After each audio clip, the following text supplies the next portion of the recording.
I'm going to show you an example of how we build our semantic representations. I'm working today on Proverbs 11:10. So in the NIV, it's when the righteous prosper, the city rejoices. I'm just going to do the first half of the verse. In the New Century Version, when good people succeed, the city is happy. And in NASB, when things go well for the righteous, the city rejoices. So there are some slight differences between these versions. We have to write it like the NCV. We can't have what we call headless nouns, the righteous. We have to say righteous people. Secondly, there's a question about whether we should use prosper in the NIV or something like succeed. Go well seems to be like succeed. So what I did is I consulted the translation notes for this verse, and it says it means to do well or succeed, and the handbook, UBS handbook, suggests that it means to succeed or be successful. So I could introduce a complex word. We don't have it in our system right now. We don't have a word for prosper or be prosperous, but I could add that. But I think that succeed is going to do okay here. So here's the way I write it in the first stage of our analysis. We go through two stages, one of them that looks kind of like English, like this, and then I'll show you the version that really goes into the computer. So this is a pseudo-English we call phase one. We mark clauses by brackets, so the subordinate clause here, when good or righteous people succeed, is in brackets. We have some specialized notation. These are not automatically used by the computer, but they're notation to the person analyzing this verse, that we want to pair a complex word righteous with good and a complex word joyful with happy. So if these complex words are available in the target language, then they'll be used, and if they're not, it will default to the simpler word like good. Then there's a notation about metonymy.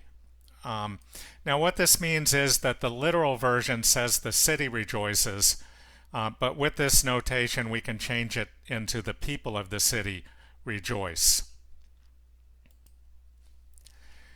So now I've switched into our program, the Bible Translator's Assistant, and we've typed this verse in here.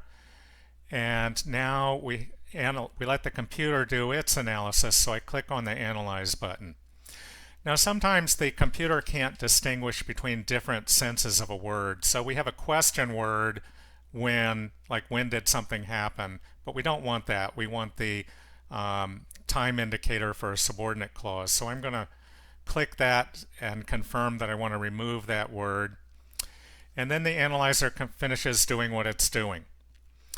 Now, the analyzer in some respects works well. It has a good subordinate clause here. It knows that the city is the subject of the sentence, but we need to correct some things. It's not totally correct the way it's done it. The first thing is we have two senses of the word good, and I want to change to the one that means morally good rather than just good in a more general sense. So I did that.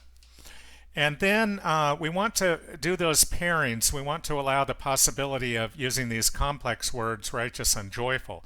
So I'm going to click on the complex pairing button here, click on good, and then I find the word righteous and I pair that with good. So now you can see it has good/righteous. And I'm going to do the same thing for happy. I'm going to pick joyful and I'm going to say OK. So I paired those two complex words. The metonymy notation is not automatically done, so I have to mark that. So I'm going to click on features down here, and then for this noun phrase that has people here, I'm going to click on the noun phrase and say explain metonymy. This extra people phrase is used to explain the metonymy, that it's really about the people. And then there's one more problem. So we have two instances of people. When righteous people succeed, the people of the city are happy. But those are two different groups of people. The program doesn't know that, and down in the bottom right, it only has one type of people. They're the same. So what I do is I click on this third row, and then I click on the second instance of people. And now see there are two. There's a number 1 people and a number 3 people. So now we're ready to generate. Okay, I've switched to the English grammar, and I'm going to generate in English. We can generate in any language for which we have defined the vocabulary and the grammar of that language. But here it'll be easier for you to understand the English. So when I generate, it says, when righteous people succeed, the city rejoices. Now, as I mentioned, so notice that the metonymy was expressed. It didn't put people. And we also use the complex word righteous and rejoice. But depending on the choices that the translator makes, it could be generated differently.